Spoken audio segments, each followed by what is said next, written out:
లక్షల కోట్ల రూపాయలున్నా తినేది 2 పుల్కాలే తింటాం అంతే. ఇప్పుడు అది కూడా తింటలా. వెనకట్లో మనకి ఎక్కువగా డబ్బు లేదు. చక్కగా వండినన్నం, ఉడికిన కూర, గోంగూర పులుసు కూర, ఉత్తపప్పు, గుమ్మడొడియాలు, చల్లమిరపకాయలు.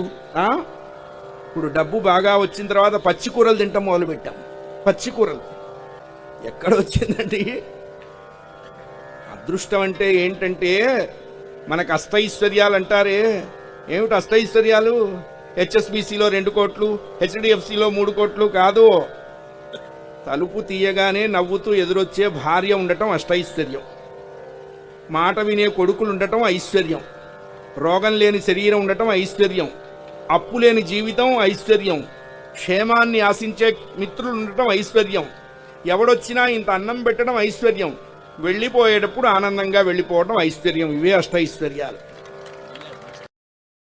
Download ShareChat.